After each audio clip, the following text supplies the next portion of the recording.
Ba't biglang nanglaki ang mata mo, Nadine? Nawawala ang mga pera at alahas dito sa drawer ko. Ha? Nawawala? May nagnakaw. Napasok tayo na magnanakaw? Iisa lang malamang ang kumuha sa mga pera at alahas ko. Sino? Si Mayet. Si Mayet? Hindi ko yata mapapaniwalaan yan. Halika sa kwarto ng kasambahay natin. Mayet! Mayet! Ate Nadine, may iutos po kayo? Nasaan ang mga pera at alahas ko na kinuha mo sa drawer ng cabinet ko? Po? Wala po akong kinukuhang pera at alahas nyo, ate. Sinungaling!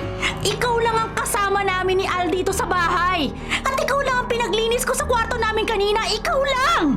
Paano mabubuksan ni Mayet ang drawer ng cabinet mo, Nadine? Malamang, naiwan kong hindi yun nakasusi. Na sinamantalang magnanakaw dito. Ate Nadine, hindi po ako magnanakaw, ah. Malalaman natin. Hoy, asan ang bag mo? Ha?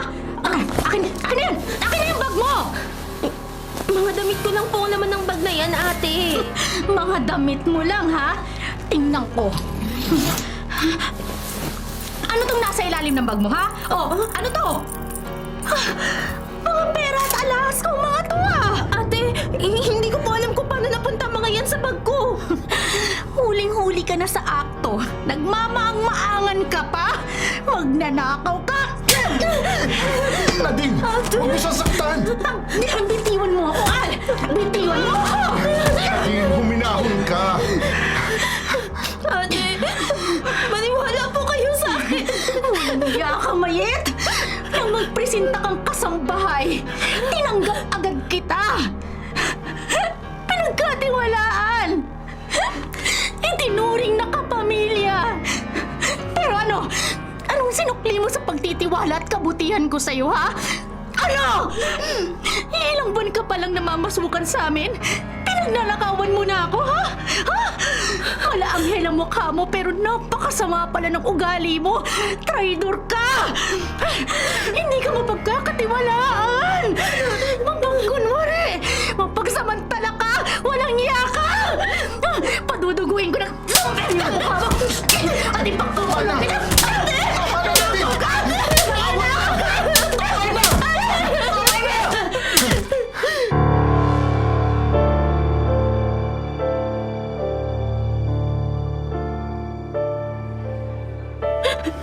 Lolo Cardo, salamat po dinalaw niyo ako rito sa presinto.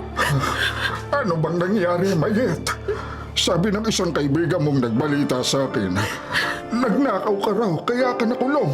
Hindi po totoo yun, Lolo. Kahit kailan po, hindi ko po magagawang magnakaw. Naniniwala ako sa iyo, Apo. Ipinanganak po ako mahirap at lumaking mahirap. At hindi po ako nakapag-aral.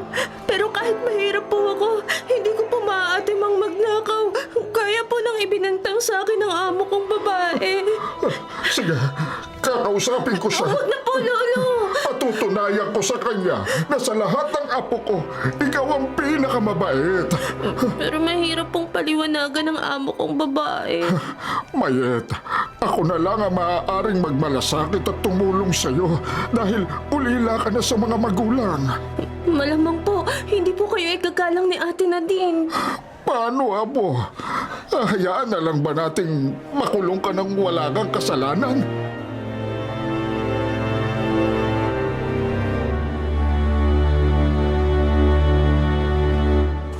Father Rod, awang-awa po ako kay Mayet.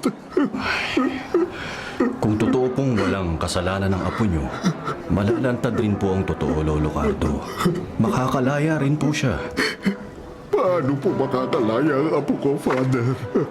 Napuntahan ko po sa bahay ang mga amo niya para pakiusapan sila na mapalaya ang apo ko. Di po nila ako pinagbuksan ng gate.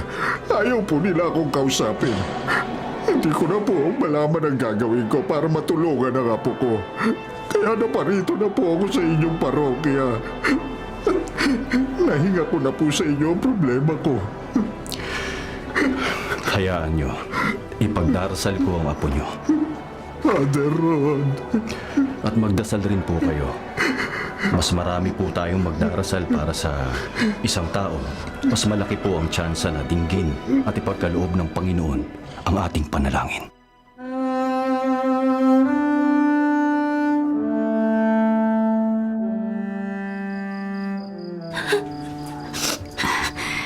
Mayet, oras na ng gabi, hindi ka pa natutulog. Hindi pa ako inaantok, Jenya. Umiiyak ka na naman? Hindi ko kasi mapigilang hindi mapaluha eh. Mula nang mapasok ka rito sa selda, halos gabi-gabi ka na lang umiiyak. Hindi ko kasi akalain na makukulong ako. Kahit sa mga nauna kong amo, naging tapat akong kasambahay sa kanila. Ginagampanan ko ang trabaho ko ng higit pa sa dapat kong gampanan. Nagkukusa ako kahit sa mga gawain na hindi iniutos sa akin. Nagmamalasakit ako sa mga amo ko. Tinuring ko silang parang tunay ko ng pamilya pero ang uli kong naging amo, pinagbintangan ako nagnakaw kahit di ko naman ginawa. Kaya ako nakulong. Pareho tayo ng naging kapalaran. Nakulong din ako dahil napagbintangan sa kasalanang hindi ko ginawa. Napagbintangan ka ring nagnakaw? Hindi. Nakulong ako dahil sa droga. Ha? Drug addict ka? Wala akong anumang bisyo. Naghahanap buhay ako ng marangal para sa pamilya ko. Nagkasakit ang asawa ko kaya napilitan akong maglabada. At nakasanayan ko na ang pagkuha at paghatid ng labada sa bahay ng mga nagpapalabas sa akin. Pero isang araw na naghatid ako ng labada, may pulis na humuli sa akin. Dahil may nagtip daw sa kanya na may illegal na droga ako sa labada ko. Na hindi ko maintindihan kung paano nagkaroon ng shabu sa mga dala kong damit.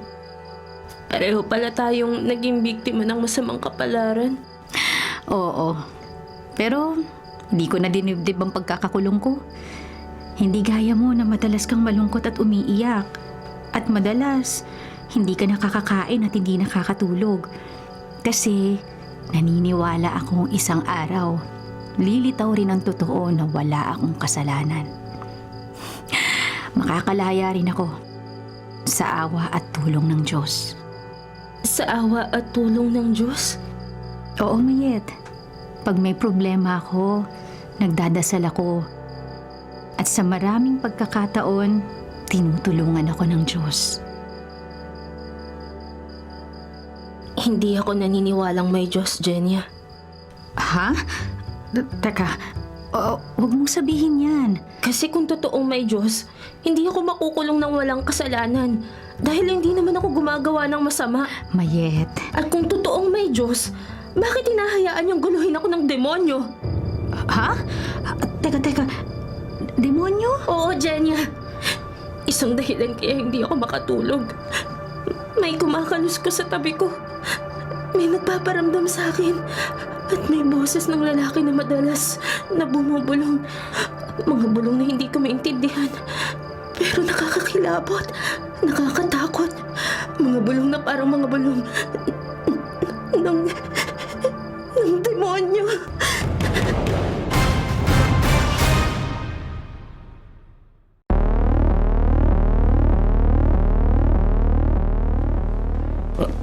Ano po, Lolo Cardo? May bumubulong na boses ng lalaki sa apo mong nakabilanggo? Ganun nga po. Ganun nga po ang sabi sa akin pagdalaw ko sa kanya, Father Rod. Kaya lumapit po ako sa inyo pagkatapos ng inyong misa. Ano raw po ang ibinubulong sa apo ninyo? Di raw po niya maintindihan. Pero nakakatakot daw po at nakakakilabot ang boses na naririnig niya. Na parang boses daw po ng demonyo. Nakasama yata sa apo niyo ang pagkakakulong niya. Mahigit 1 linggo pa lang po mula nang mabilanggo siya. Pero kanina dumalaw ako sa kanya. Malaki na ang ipinayat niya. At nangangalong mata ang mga mata niya. Araw-araw at gabi-gabi raw po kasi siyang nababalisa. Natatakot. Kaya di siya makakain at hindi makatulog. At madalas umiiyak. Huwag naman po sanang nagkasakit ang apo ninyo. Father, pwede niyo po ba dalawin si Mayet? Lolo Cardo, Baka po totoong may gumagambala sa apo ko na na demonyo.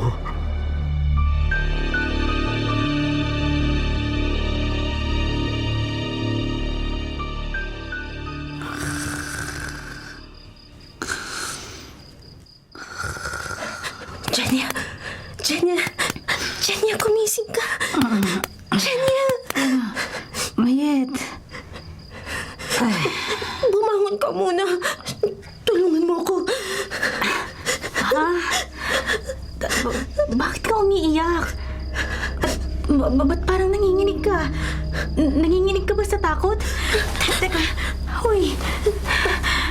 Ayaw akong tantanan ng mga kaluskos at pagpaparamdam.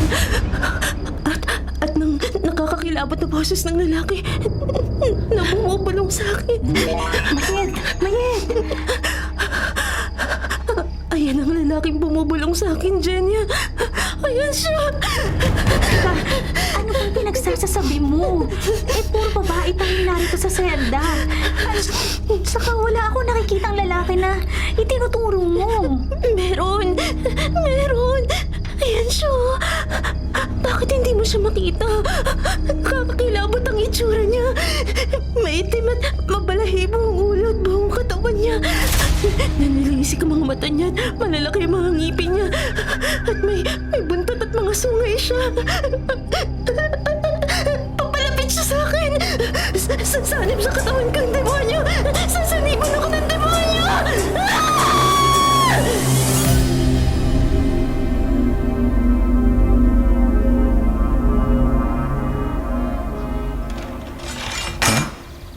Kayo na naman? Oo, ako ang lolo ni Mayet. Nagbalik ako rito dahil may gusto kong linawin sa inyo ng asawa mo. Al, sino yung nag-doorbell sa gate, ha? Ang lolo ni Mayet. Hindi ba ho, sinabi na namin sa inyo. Nung minsang nagpunta kayo rito, wala ho tayong dapat mag-usapan pa. Oo, sinabihan mo na ako noon na hindi na magbabago ang desisyon mong ipakulong ang apo ko dahil pinagbintangan mo siyang nagnakaw. Totoong nagnakaw ang apo nyo. Hindi ako makikipagtalo sa inyo. Pero kung galit man kayo kay Mayet, kung di kayo mapakiusapan na iurong na ang demanda sa kanya para siya makalaya, huwag nyo na dagdagan ang parusa sa kanya. Nakulong na siya. Huwag nyo na siya lalo pang pahirapan. Ano hong gusto niyong sabihin? Habang nakakulong si Mayet, may naririnig daw siyang nakakakilabot na boses ng lalaki na bumubulong sa kanya. Ano hong pakialam namin doon? Galit kayo sa apo ko, kaya gusto niyo siyang lalong mahirapan. Wala ho kaming alam sa mga bulong na naririnig ng apo niyo. Wala nga kaya? Di kaya sa galit niyo sa apo ko, bago siya nakulong, isinumpa niyo siya? O ipinakulam? Kaya habang nakakulong siya, nakakarinig siya ng nakakakilabot na boses ng lalaki na bumubulong sa kanya. Ipinakulam niyo si Mayet. Wala ho kaming nalalaman sa sinasabi nyo. Umabi na kayo! Dahil bago ako naparito sa inyo, sumangguni muna ako sa isang albularyo na tumiyak sa akin na kaya nababagabag ang apo ko. May nagsumpa sa kanya. At may gumawa ng paraan para sa mahirapan. Ay nako, walang saysay na makipag-usap kami sa inyo. Nakikiusap ako sa inyo. Nagmamakaawa ako. Bawiin niyo na ang sumpa niyo kay Mayet. Tigilan niyo na ang pangkukulam sa kanya para hindi na siya mabagabag sa nakakakilabot na boses na bumubulong sa kanya sa kulungan. Pwede ho ba? Umalis na kayo? Mahabag po kayo sa apo ko. Mahabag kayo. Ay nako, pag hindi pa kayo umalis, ipapapulis namin kayo.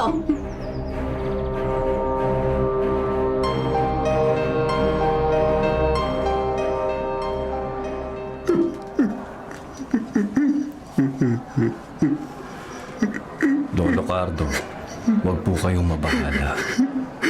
Di ko po mapigilang hindi mapaluha. Sa malaking awa ko sa apo ko, Father Rod.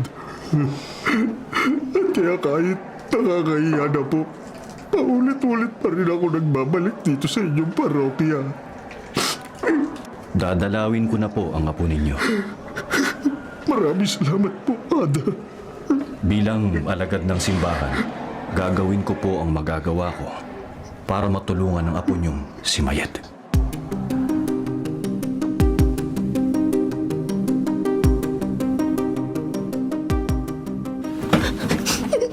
Layuan niyo ko! Mayet, huminahon ka. Manatili ka lang nakaupo habang nag-uusap tayo para matulungan kita. Hindi ko kailangan ng tulong. Isa akong psychiatrist. Wala akong pakialam kahit sino ka. Binigyan tayo ng pagkakataon ng mga otoridad dito sa presinto na makapag-usap ng sarili niyan sa kwartong ito para magamot ang sakit. Wala akong sakit! Napapagabag ka raw. May naririnig ka raw na boses na bumubulong sa'yo. At nakakakita ka raw ng demonyo. Ayaw mo akong layuan. Ayaw mo akong tigilan. Kaya isusumpa kita! Huwag mo kong panlisikan ng mga mata. Mamatay ka! Dibdib ko! Biglang kumerot! Hindi ako makain.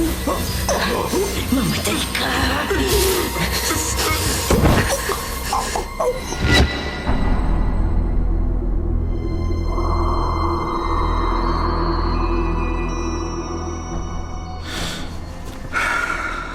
Oh, ba't ka napailing, Al? Nadine, Chief of Police ang kausap ko sa cellphone bago ka lumapit. Yung hepe sa presinto kung saan nakakulong si Mayet. Oh, ba't daw siya tumawag? Meron daw psychiatrist na pinakiusapan sila para tumulong kay Mayet dahil nababagabag nga daw to. May naririnig daw siyang bumubulong sa kanya at nakakakita siya ng demonyo sa selda. Pero habang ginagamot daw si Mayet ng psychiatrist, biglang bumagsak ito at nawalan na ng hininga. Ha? Nadine, narinig daw nung ilang pulis na bago mamatay ang psychiatrist, isinumpa siya ni Mayet. Al! Hindi kaya nakakamatay ang sumpa ni Mayet?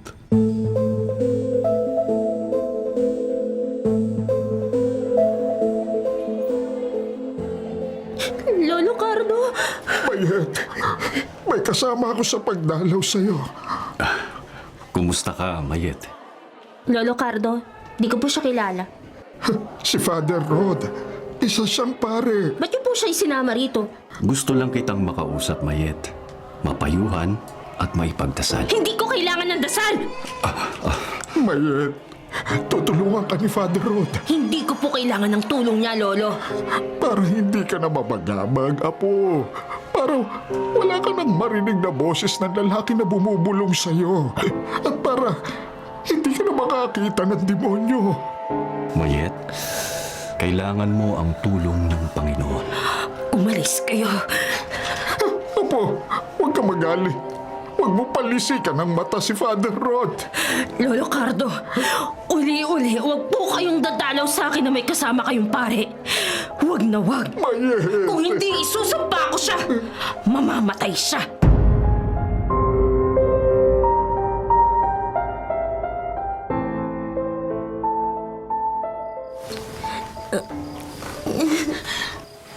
Mayet? Mayet? Ba't hindi ka mapakali sa higaan mo? 10 oras na ng gabi, magpahinga ka na. Kanina pa natutulog ang iba nating kasama rito sa selda, oh. Hindi ako makatulog, Jenny. Ba't hawak mo ang braso mo? Kasi, mahapdi. Ha? Teka, ba't may sugat ang braso mo, Mayet? Sugat na parang marka ng mga ngipin? Kinagat ako, Jenny. Ha? Teka, kinagat ka? Sino kumagat sa'yo? Ang demonyong sumanib sa katawan ko. Ang demonyo! Ayan na naman. Kinakagat na naman ako ng demonyo.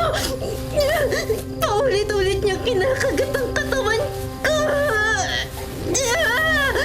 Naku, Diyos ko! Ano bang kababalagan ito? Nililitawan ng mga sugat ang katawan ni Mayet. Mga sugat na parang kinakagat ng malalaking mga ngipin. Mga sugat na balat na bumabaon sa laman.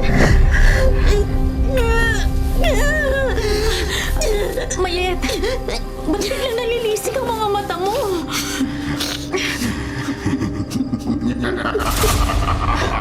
Mayet! Mayet! Ba't nagbago ang boses mo? Naging boses lalaki ka! Boses na nagsasalita ng hindi maintindihan at nakakakilabot.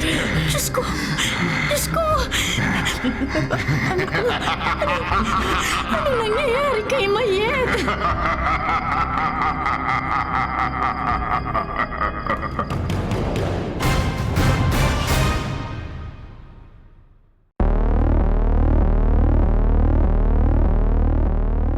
Lolo Cardo, sinabi ko na po sa inyo na huwag kayong dadalaw sa akin na may kasama kayong pare.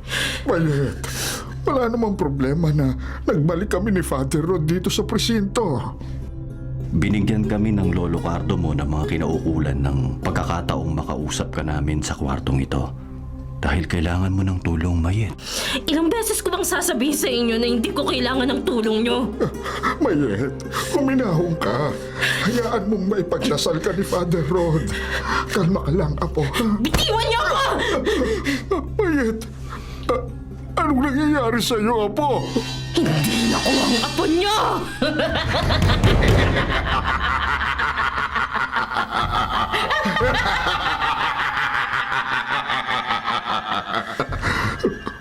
Father Rod, nagbago pa ang boses ni Mayet. Naging boses na laki ang Apo ko. At nagsasalita po siya ng lingwaheng hindi maunawaan. At nakakakilabot. Tama ang kutob niyo, Lolo Cardo. Sinasaniba ng demonyo ang inyong apo. Kaya sisikapin kong mapalayas ang kampo ng dilim. Mamamatay ka, hangal na pari. Mamamatay ka!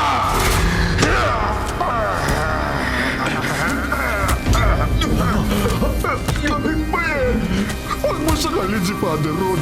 Bitiwan mo si Father. Bitiwan mo siya!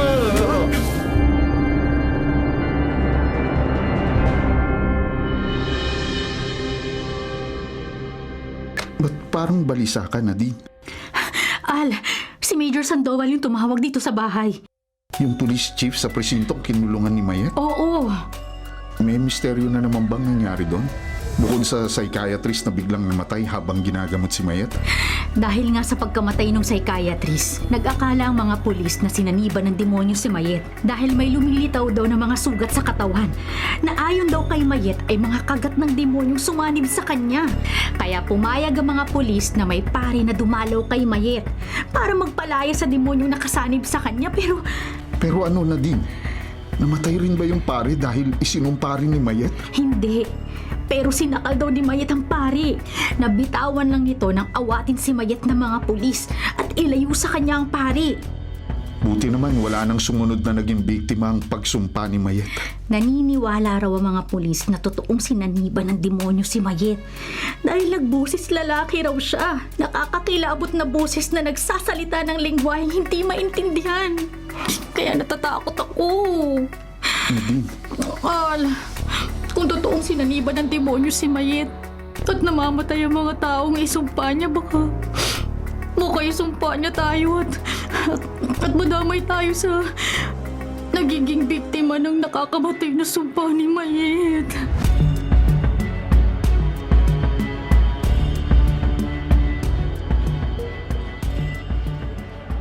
Father Rod, pasensya na po kayo sa inasal sa inyo ni Mayet.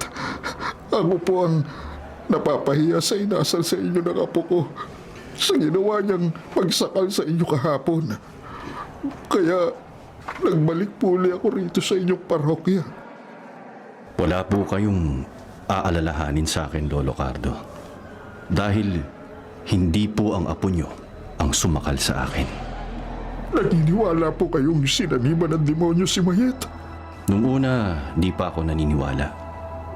Pero nang marinig ko mismo na nagbago ang boses ng apo nyo at nagsalita siya ng nakakakilabot na boses ng isang lalaki, naniwala na po ako na na-exorcist si Mayet. Naniniwala rin po ako na sinaniba ng demonyo ang apo ko, Father. Dahil nakita ko po ang mga sugat sa katawan niya. Malalalim na mga sugat na likha ng pagkagat ng malalaking ngipin. na imposibleng apo ko ang may kagagawan dahil may sugat rin siya sa likod niya. Lolo Cardo, kailangang mapalayas po ang demonyong sumanib sa katawan ng apo nyo.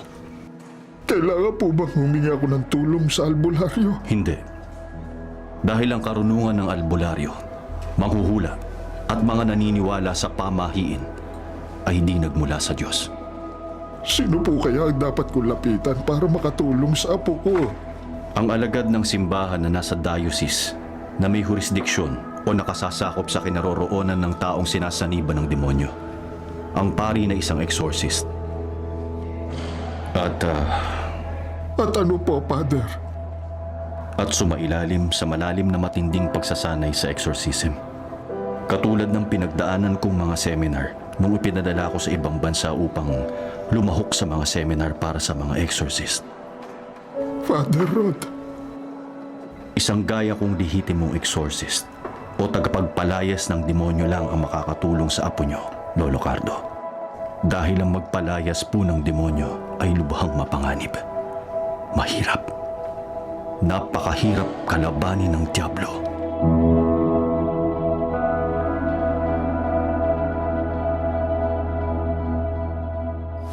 O Al, ba't gising ka pa?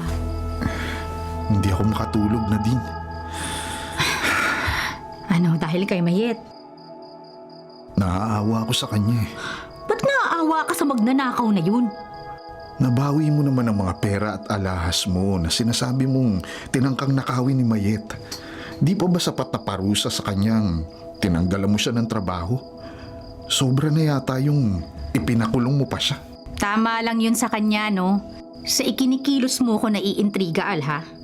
Okay lang kung natatakot ka na baka isumpa tayo ni Mayet. Kung totoong nakakamatay ang sumpa niya. Pero, huwag kang maawa sa kanya. At lalong huwag kang magkaroon ng simpatya sa kanya. Ba't naman ako magkakaroon ng simpatya kay Mayet? Ikaw ang sumagot sa tanong mong yan, no? Umiiral na naman yata yung pagiging selosa mo. Kumikilos lang ako at nagsasalita ayon sa nakikita at naririnig ko. Oh, ba't ka napapailing? Nadine, kung totoong sinaniban si Mayet ng demonyo, nanganganib ang buhay niya.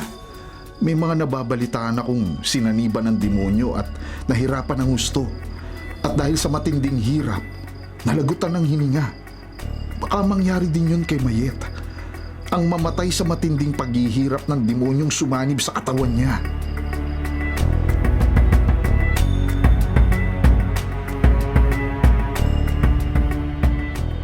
Father Rod, Mayet, nagbalik ako rito sa presinto.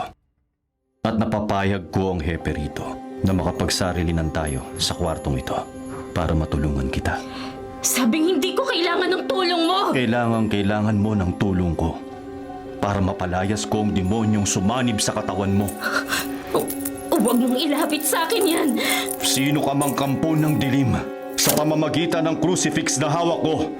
Sa ayaw mo at sa gusto mo lalayas ka sa katawan ng babaeng ito. Diablo!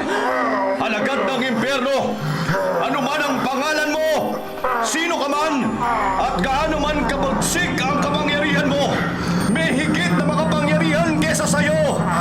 Kaya inuutusan kita! Lumayas ka sa katawan ng babaeng ito! Lumayas ka!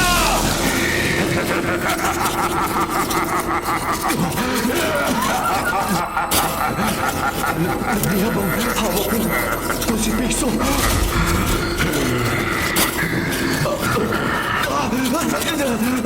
Ang kamay ko. Nasusunog ang mga daliri ko. Kaya nabitawan ko ang krusipiso.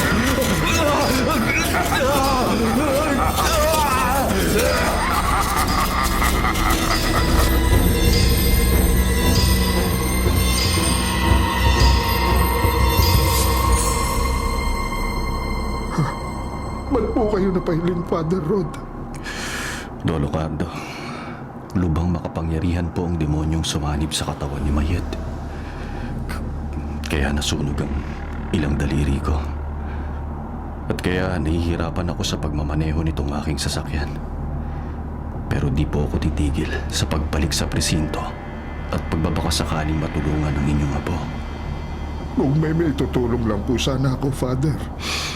Bakit po hindi? Pwede niyo pong subukan, Lolo Cardo.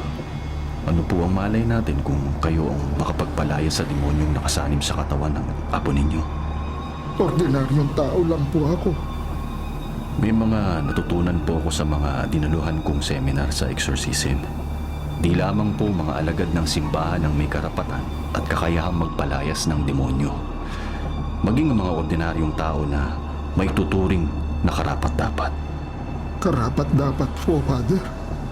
Mga tao pong may malinis na puso, may likas na pananampalataya sa Diyos, at puspos ng banal na espiritu. Father Rod, Ang mahirap, Lolo Cardo, paano niyo po malalabanan ng dyablo kung kayo po mismo ay hindi malinis ang puso?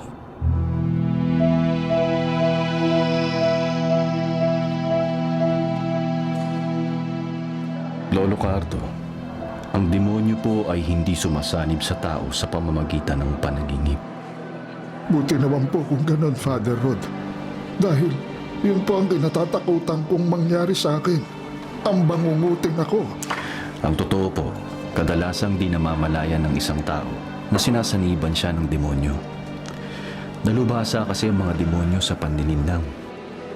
Paano po nakakapasok ang demonyo sa katawan ng tao? Dahil na rin po sa kagagawa ng tao, may ibang tao kasi na di nila namamalayang binubuksan nila ang sarili nila sa impluensya ng demonyo. Gaya ng mga taong naniniwala sa mga manghuhula, albularyo at pamahiin na mga labag sa turo ng simbahan. Pinaniniwalaan nila mga bagay na may pagdududa sa kakayahan at kapangyarihan ng Diyos. Lalo pa po yung mga di sumasampalataya sa Panginoon. Kaya napapasok ng demonyo ang katawan nila. Marami po akong natututunan sa inyo, Father. Kaya nawiwili akong puntahan kayo.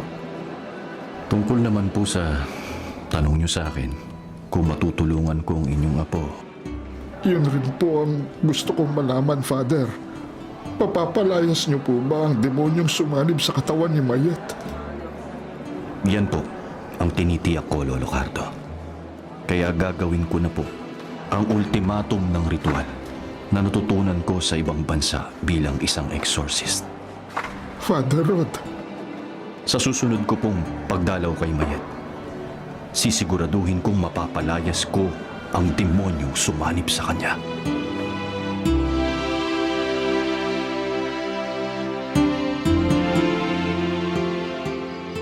Sa ngalan ng Ama at ng Anak at ng Diyos Espiritu Santo. Amen. Jenya, anong ginagawa mo? Nagdasal ako, Mayet. Nagdasal? Mula pa sa aking pagkabata, nakaugalian ko na at nakasanayan na magdasal pagkagising ko at bago ako matulog. Sinasayang mo lang ang oras mo sa pagdadasal. Hindi, Mayet. Huwag ka nang magdasal! Hangal! Mayet! Alam mo kung kanino ka dapat manalangin? Sa'kin! Sa'kin! Mayet! Bago na naman ang boses mo. Nagsasalita ka na naman ng boses lalaki ng lingwaheng nakakakilabot at hindi maintindihan. Sinaniban ka na naman ng demonyo, Mayet! Mayet! hindi ako si Mayet. Hangal! Huwag, Mayet! Bitawan mo, leg ko! Huwag mo akong sakalin! Papatayin na kita!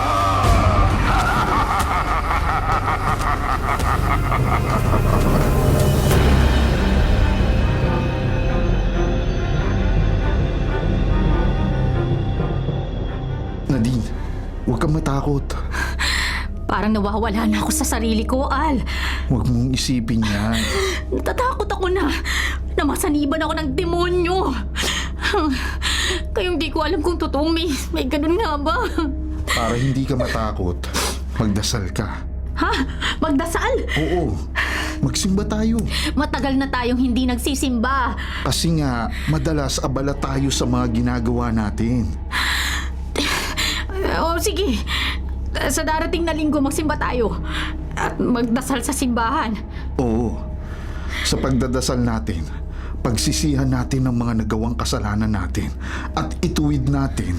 Al, Ano?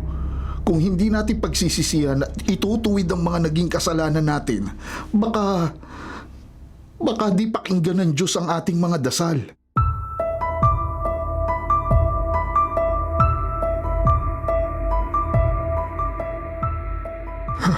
Father Rod, ba't po kayo napailing? Ngayon ko lang po napagmastang mabuti, Lolo Cardo. Tadtad ng mga sugat ang katawan ni Mayet. Malalalim na mga sugat sa balat niya na baon hanggang laman. Na parang kinagat ng malalaking ngipin. Kaya nga po pati ang mga pulis na kasama natin dito sa kwarto, naaawa sa apo ko. Na nakaupo lang at walang kibo. Hindi na po ba kayo lalabas ng mga pulis dito sa kwarto? Di na raw po, Father. Para mabantayan namin kayo habang ginagamot niyo si Mayet. Uumpisahan ko na po ang dapat kong gawin para mapalayas ang demonyong sumanib sa katawan ng apo ninyo. Ingat po kayo, Father. At baka maging bayolente na naman si Mayet. Kaya nung sakalin niya ang kapwa niya bilanggo na naawat lang ng mga kasama nila sa selda. Mayet, naparito ako para tulungan ka. Hayaan mong matulungan kita.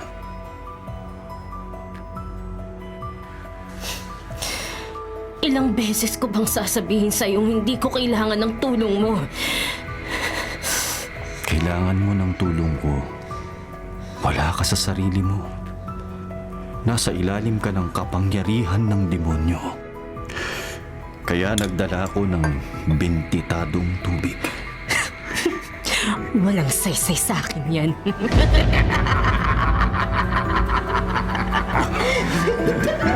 Demonyo! Demonyong nakasanib sa katawan ng babaeng ito. Sa ayaw at sa gusto mo, lalayas ka! Sasabuyan kita ng holy water! Lumayas ka sa katawan ng babaeng yan, demonyo! Lumayas ka! Hindi mo matataig ang kapangyarihan ko! Apoy! Bigla akong napaligiran ng apoy!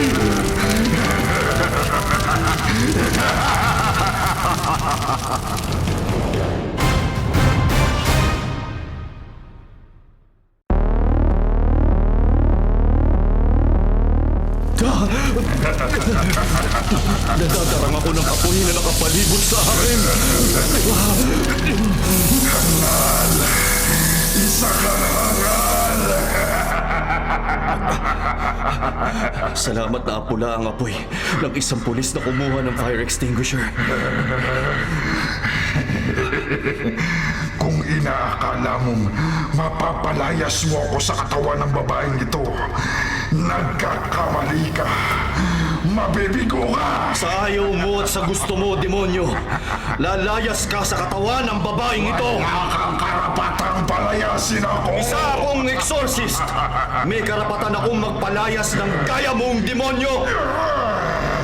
Wala kang karapatan! Alam ko ang lahat ng dapat gawin para mapalayas ka. At saan kukuha ng karapatan ang gaya mong makasalanan? Sa ayaw at sa gusto mo, demonyo, susundin mo ko. Hindi kita susundin, hangal! Paano kita susundin? Gayong pareho lang tayong masama! Nagkaiba lang tayo dahil lantaran ang kasamaan ko. Samantalang ikaw, ikinukubli mo ang iyong pagiging makasalanan. Nagbabalat kayo kang mabuti. Nagkukunwari. Nagpapanggap. Nanlilinlang. Wala akong alam sa sinasabi mo. Sinungaling! Nangangaral ka, nagkukunwari kang mabuting tao, pero sa likod ng pagkatao mo, nakakubli ang kasamaan. Ang malaki mong pagkakasala, ang ginawa mong pagsasamantala sa isang inosenteng batang babae. Demonyo! Nailihim at napagtakpan mo lang ang iyong pagkakasala dahil ginamit mo ang iyong impluensya at pera. Pero lalo mo pang pinabigat ang iyong pagkakasala nang ipalaglag mo ang naging bunga ng iyong pagsasamantala sa isang mahina. Wala kang maililihim sa akin, hangal. Kabaliktaran ang ipinapangaral mo. Ang iyong ginagawa. Hindi ka totoong mabuting tao. Hindi ka malinis. Marumi ka. Makasalanan. Masama. Mapagkunwari ka lang. Pati ako palalayasin mo. Kakalabanin mo. Dapat kang mamatay. Huwag mo kong panlisikan ng mga mata mo, demonyo! Isinusumpa kita. Huwag! Mamamatay ka, hangal. Mamamatay ka. Nalagip ang dibdib ko. Di ako makahinga.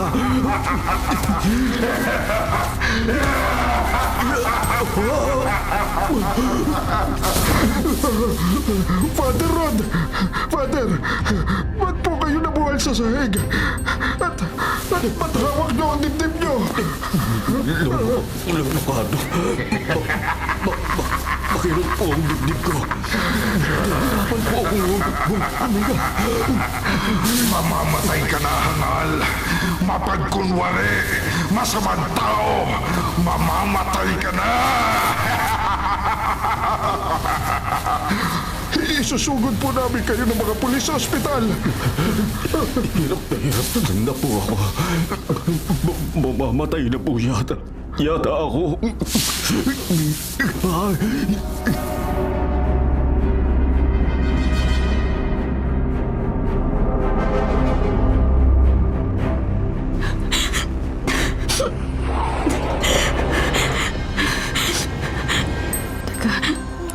Ba't inihinto mo ang sasakyan, Al?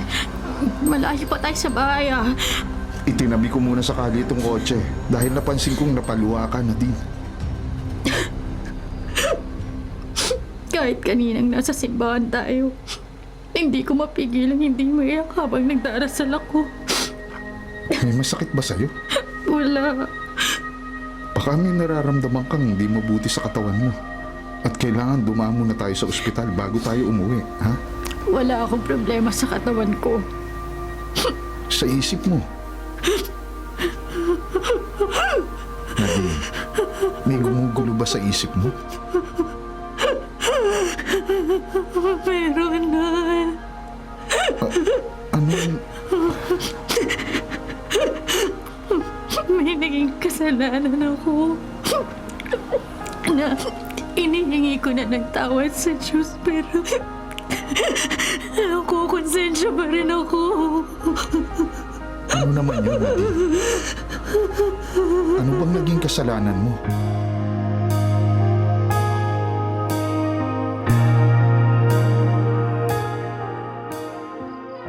Sa ngalan ng Ama at ng Anak at ng Espiritu Santo.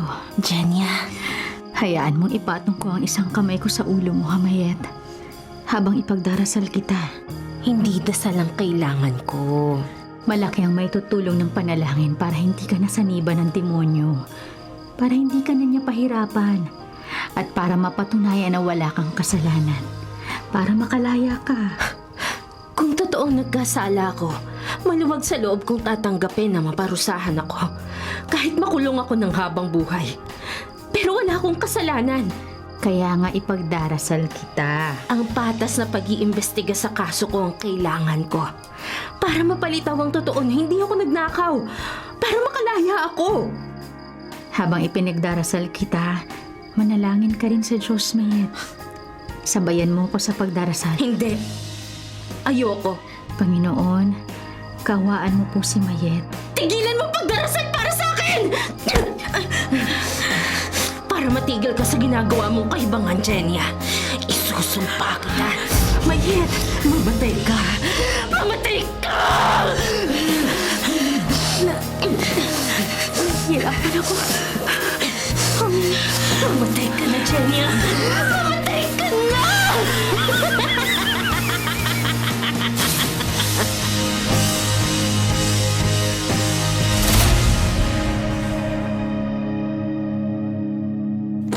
Kanina pa ako naghihintay sa inyong mag-asawa rito sa labas ng inyong gate. Kayo ho ang lolo ni Mayet, di ho ba? Ako nga, naparito uli ako sa inyo para makiusap, para magmakaawa. Lolo, kung totoo bang nagkasala sa inyo si Mayet, patawarin niyo na sana siya. Hirap na siya sa kulungan. Ayaw siyang matahimikin ng demonyong sumanib sa katawan niya. Kaya awang-awa ako sa apo ko. Pareho ho kami ng apo nyo. Sinaniban ka rin ng demonyo. Hindi ho. Pero ayaw din ho akong patahimikin ng budhi ko.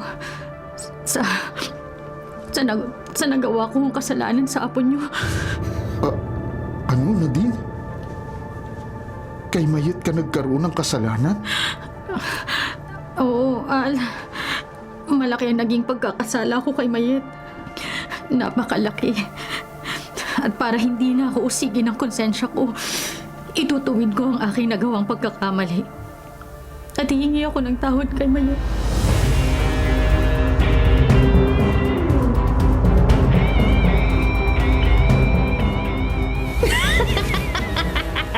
Mamatay ka na, Jenya! Mamatay ka na! Wala ka na naman sa sarili mo. Hindi ako si Mayet.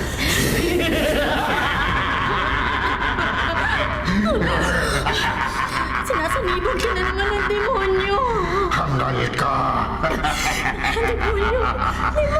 Ang ulit mo nang napatunayan ang bagsik na kapangyarihan ko. Pero patuloy ka pa rin nagdarasal sa tinatawag mong Diyos. Dahil ang Diyos ang tunay na makapangyarihan. Hindi ikaw, demonyo. Ako ang kilalanin mong Panginoon. Hindi! Pag di mo ko kinilalang Panginoon, matitikman mo na ang iba yung bagsik ng kapangyarihan ko. Mamamatay ka na! Hindi ako natatakot sa'yo, demonyo! Madadaluyin ko sa nanlilisik kong mata ang bagsik ng kapangyarihan ko para pahirapan ka! Nililito mo na mga sugat ang katawan ko. Mga sugat sa balat na bumabaw na malalim sa laman. Mga sugat na parang kinagat ng malalaking ngipin. Patatagalin ang buhay mo, Hangal! Lalo kitang pahihirapan para huminto na ang iyong paghinga. Para tulad ng iba. Para tulad ng iba kong biktima. Mamamatay ka na!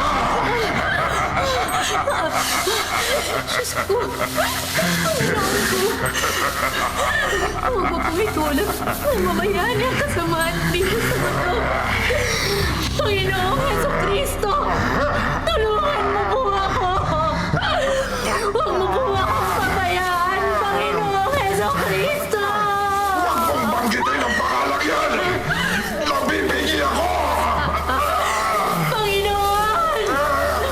Sa pamamagitan po ng inyong kapangyarihan, palayasin mo po ang demonyong sumanib sa katawan ni Mayet! Palayasin mo po, Panginoong Heso Kristo! Nabibigi ako! Nabibigi ako!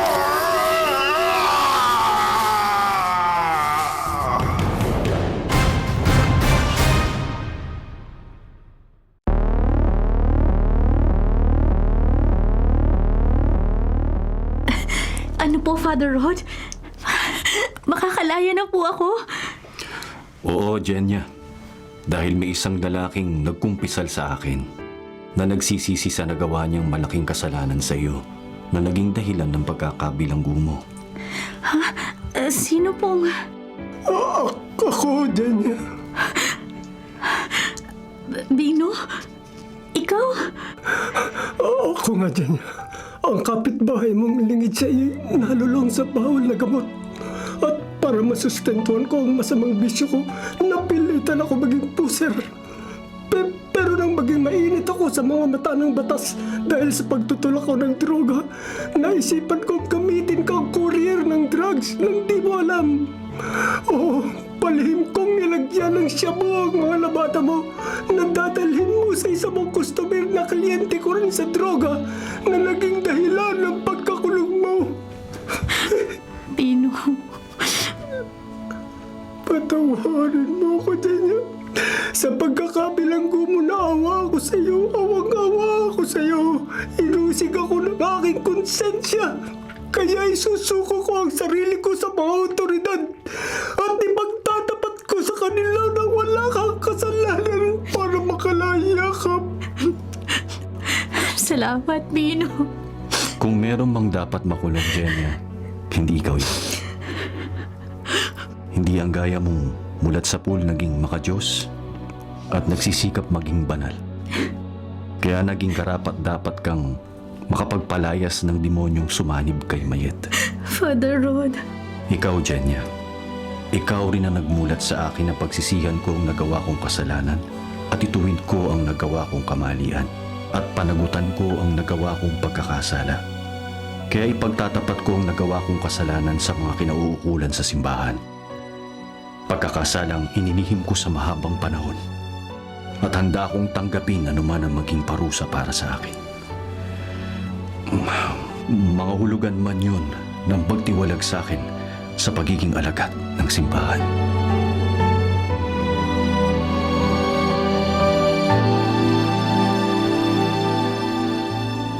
Sorry, Mayet. Sorry talaga. Ate Nadine, Hindi ka dapat nakulong. Wala kang kasalanan. Kasi sobra lang akong nagiging suspitsyosa at selosa. Nang mapansin kong madalas na napapatingin si Al sa'yo na may paghanga, na-insecure ako. At syempre natakot akong lukuhin ako ng asawa ko kaya gumawa ako ng paraan para mapalayas ka sa bahay namin. Pero tiniyak ko sa asawa ko na kailanman hindi ko siya magagawang pagtaksilan, Mayet. Mayet, patawarin mo sana ako, ha? Itutuwid ko ang nagawa kong kamalian sa'yo para makalaya ka. Ngayon din. Mayet, aasikasuhin na namin ang iyong paglaya.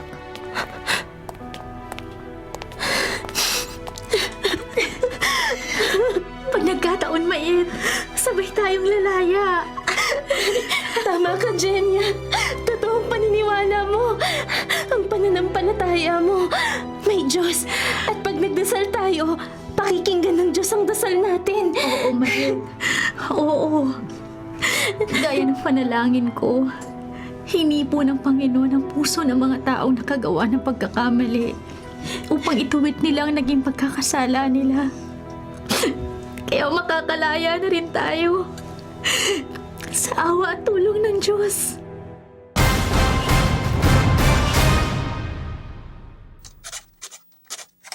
Mga kapatid, ito po ang inyong kapatid na si Lord De Vera, nagsasabing, sana dito na tayo sa totoo. Dito na tayo sa True FM at sana po'y mag-subscribe kayo at mag-follow sa mga social media accounts po ng @TrueNetworkPH. Sa Facebook, Instagram, sa X, sa YouTube, sa TikTok at sa mga podcasts. Sana po, dito na tayo sa totoo, mga katrupa. Dito tayo sa